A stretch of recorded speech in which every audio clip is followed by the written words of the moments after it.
안녕하세요. 글을 쓰는 작가의 꿈은 생각해 본 적이 없었지만 가만히 생각해 보니 저는 기록하기 위해서 소설처럼 글을 쓰고 있었어요. 직장 생활을 하면서 제가 주인공이 되어 글을 썼어요. 소설처럼 기록을 했던 이유는 나이가 들어서 읽으면 재밌겠다 하는 가벼운 마음이었어요. 맨 처음 기록하기 위해 쓴 글은 고등학교 때 마당에서 기르던 저희 집 복실이였어요. 암으로 아팠던 복실이를 떠나보내고 너무 슬프고 힘들어서 너무 예뻐하고 사랑했던 복실이를 기억하고 잊지 말아야지 하는 마음으로 썼어요.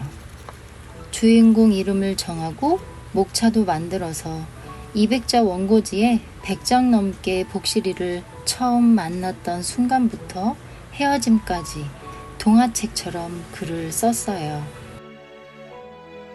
어느 날 학교 공고란에 글 공모전 포스터가 붙어 있었어요. 저는 원고지에 복실이 이야기 써놓은 걸 공모전에 보내기로 하고 제가 간직할 원고에 다시 한번 옮겨 적고 우편으로 보냈어요. 그런데 공모전은 꽃에 관련된 글 공모전이었는데 저는 꽃과 전혀 상관없는 복실이 이야기를 응모했어요. 맨 첫 장에 제가 쓴 글은 어떤 한 소녀가 좋아했던 개의 사랑을 쓴 내용입니다. 시시하다 생각 마시고 끝까지 읽어주세요. 부탁드립니다. 라고 써서요. 지금 생각하면 말도 안 되는 글을 보낸 어처구니가 없는 일이었어요. 그 당시에는 복실이 때문에 마음이 힘들고 복실이가 그리워서 쓴 원고를 누군가가 읽고 제 마음을 조금이나마 이해해주면 좋겠다는 간절한 마음으로 보냈어요. 그렇게 시간이 흐르고 일러스트레이터로 조금씩 일을 하던 어느 날 상자에 든 복실이 원고를 보게 되었어요. 거의 20년 정도가 흐른 뒤라서 잊고 있었는데 그 원고를 발견하는 순간 아, 맞다. 내가 우리 복실이를 기록했었지? 하면서 다시 읽는데 복실이 생각에 눈물이 계속 나더라고요.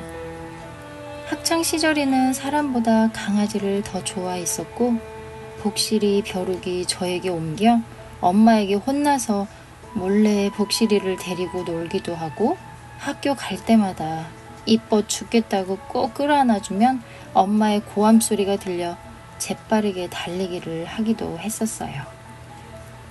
그때의 복실이하고는 여러 가지 재미있는 사건도 많았고 언젠가는 헤어짐을 알기에 가끔 불안하고 슬펐어요. 그리고 널 만나서 행복해를 투고하기 전이었는데 복실이를 먼저 투고해볼까 하는 생각에 한글 파일로 정리해서 평소 강아지 동화책을 여러 권 샀었던 출판사가 있었어요. 그 출판사에 이메일로 투고를 하면서 설레는 마음보다는 많이 떨리고 과연 읽어줄까 하는 마음으로 제가 고등학교 때 좋아했던 강아지 이야기라는 등 구구절절 저의 이야기를 솔직하게 썼어요. 그리고 출판사에 직접 전화를 걸어 이메일 확인을 해달라고까지 했어요. 지금 생각해보면 전화까지 한 제 자신이 놀랍네요. 전화를 받으시는 분은 검토하는 기간이 2달 정도 걸린다는 말씀을 하시는데 목소리가 무척 피곤하게 들렸어요. 저는 처음 보내는 투고 이메일이라 심장 소리가 들릴 정도로 떨렸어요. 그런데 10분도 안 되어서 답메일이 왔어요. 너무 놀라서 메일을 읽는데 답장은 정말 충격적이었고 제 스스로를 좌절하게 만들었어요. 글 잘 받아보았습니다. 본인이 길렀던 강아지 이야기를 썼네요. 나이가 얼마나 되었는지 모르겠지만 인생은 소중하잖아요. 본인 인생 사는 거에 집중하셨으면 좋겠어요. 그리고 열심히 잘 사셨으면 좋겠습니다 등의 이야기를 10줄 정도로 답변이 왔어요. 나이가 얼마나 되었는지 모르겠지만 인생은 소중하지 않느냐, 열심히 사셨으면 좋겠다는 말을 2번이나 쓰셨더라고요. 저는 그 답장을 읽는 동안 양손이 덜덜 떨렸고 심장이 쿵쿵 뛰었고 온몸에 피가 다 빠져나가서 내 몸이 땅속으로 빨려 들어가는 기분을 느꼈어요. 이렇게 답장을 예의 없이 보낼 수 있을까? 출판사는 다 그런 걸까? 메일을 보낸 지 10분도 안 되었는데 장편인 글을 벌써 다 읽은 것일까? 메일 읽으신 분이 안 좋은 일이 있어서 그런 건가? 내가 너무 나를 낮춰서 구구절절 보냈나? 흔한 강아지 얘기라서 읽다가 말았나? 저는 출판사에서 온 답장을 읽는데 내 글은 쓰레기구나 하는 생각만 들었어요. 그 출판사에서 나오는 동화책이 저와 감성이 잘 맞아서 동화책을 여러 권 사서 읽고 아들도 읽어주고 했는데 아쉽지만 그 뒤로 그 출판사 책은 사지 않았어요. 그리고 시간이 흘러 널 만나서 행복해 동화책이 출판이 되고 어떤 선생님과 이야기를 하다가 복실이를 써서 처음 투고했던 출판사 이야기를 하게 되었어요. 선생님은 그 출판사를 잘 알고 있다고 하셨어요. 제 이야기를 듣더니 아마 작은 출판사라서 그 직원이 일도 많고 너무 힘들어서 저에게 모진 말을 하고 스트레스를 푼 것 같다고 하시면서 원고도 읽어보지 않았을 거라고 하셨어요.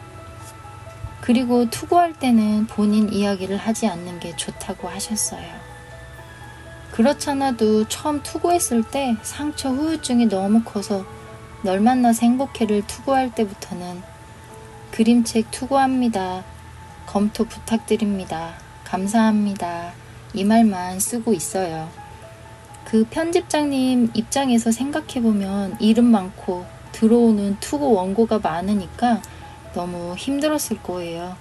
하지만 아무리 힘들어도 기본 예의라는 게 있는데 제가 그분에게는 감정 쓰레기통이었던 것 같았어요. 며칠 동안 저는 모든 의욕이 사라져서 그림도 그리지 못했어요. 저에게 인생을 열심히 살으라고 하셨던 그 편집자님의 메일을 읽으면서 내가 얼마나 노력하면서 열심히 살고 있는데 잘 알지도 못하면서 어떻게 이렇게 심한 모욕적인 말을 할 수 있을까?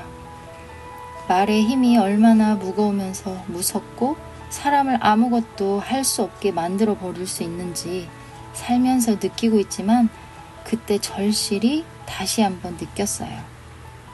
저는 직장 생활을 시작하면서 너무 힘든 상황이 많았어요.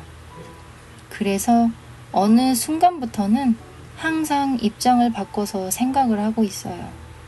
그러다 보면 상대방이 이해가 될 때가 많더라고요.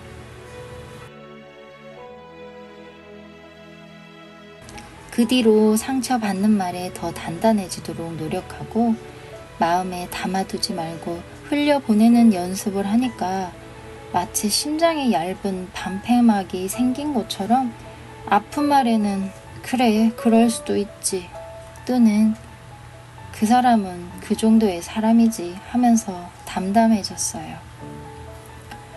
저도 다른 사람들에게 기본 예의는 잘 지키면서 살아가도록 하고 있어요. 말하기 전 한 번 더 생각하고 서로 말에 상처받고 상처 주지 말고 살아갔으면 좋겠습니다.